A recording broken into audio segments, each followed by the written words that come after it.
Tarehe 29 Oktoba ni siku ambayo ipo kisheria.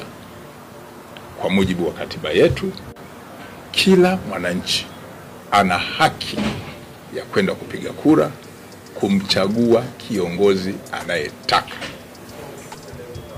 Narudia, tarehe 29 mwezi Oktoba mwaka huu wa 2025.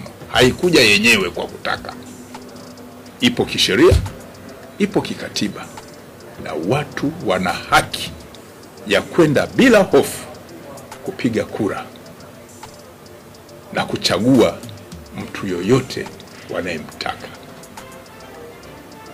Vitendo vya kutisha watu,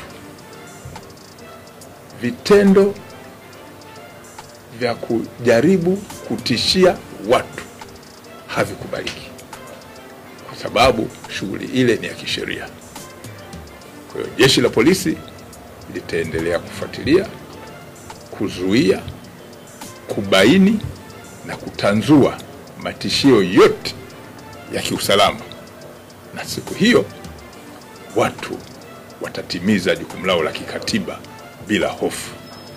Tunaomba wananchi wema waendelee kutoa taarifa mbalimbali, na jeshi halitatoa siri, ili watu wote ambao wanajihusisha na vitendo vya kihalifu waweze kushughulikiwa kwa mujibu wa sheria, ikiwa ni pamoja na kuwafikisha kwenye mamlaka zingine za kisheria kama ofisi ya mashtaka pamoja na mahakama za kisheria za Tanzania.